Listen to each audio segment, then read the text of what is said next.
আসসালামু আলাইকুম সবাইকে। দেশে বিদেশে যে যেখানে আছেন, যে অবস্থায় আছেন, আল্লাহ সুবহানাহু ওয়া তাআলা সবাইকে ভালো রাখুক, সুস্থ রাখুক, সেই সালামতে রাখুক। ভাই আমি এখন যে কথাগুলো বলবো, হয়তো আপনারা আবারও এটা নিয়ে অনেক কথা বলবেন আপনারা। ভাই আপনারা কে কি বলবেন না বলবেন এতে আমার কিচ্ছু যায় আসে না। একটা জিনিস কি ভাই, আমাদের দেশে সচরাচর এখন মানে ঢাকাগামী অনেক মানুষ বিভিন্ন রকমের ধরেন রোড অ্যাক্সিডেন্ট হচ্ছে। আমরা যে যেখান থেকে পারি, যেভাবে পারি আমরা তাদের জন্য দোয়া করব। হ্যাঁ? আর একটা জিনিস হচ্ছে আমার প্রবাসী ভাইয়েরা। আপনারা মনে করেন যে আমাদের প্রবাসী ভাইয়েরা আমাকে লাখ, লাখ টাকা দিয়ে রাখছেন। লাখ, লাখ টাকা দিচ্ছেন। এটা ভুল ধারণা আপনাদের। ও ভাই, ও প্রবাসী ভাইয়েরা, যারা আমার কিঞ্চিৎ পরিমাণের ভালোবেসে থাকেন, ওইসব কমেন্টসগুলো দেখলে আপনারা তাদেরকে একটু বলবেন যে আমি শামীমকে বা আমরা শামীমকে কেউ কোনো রকমের টাকা দিয়ে সাহায্য করি নাই। আমরা সবসময় তাকে দোয়া করছি।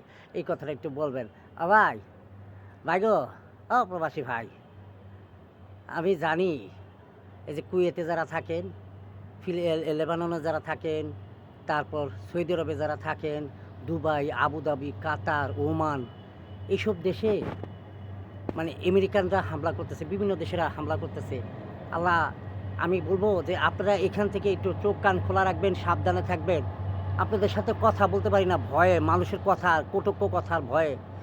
ভাই, যারা ভিডিওটা দেখবেন দয়া করে কেউ আজে-বাজে মন্তব্য করবেন না। আপনাদের কাছে অনুরোধ ভাই।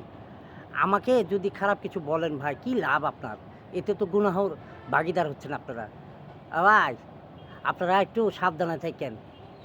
সাবধানে থাকেন ভাই। পরিবারের কথা চিন্তা মাথায় রাখবেন। কারণ পরিবার তো বাংলাদেশে আছে। ভাই, সবাই ভালো থাকবেন। আসসালামু আলাইকুম ওয়া রাহমাতুল্লাহি ওয়া বারাকাতুহু।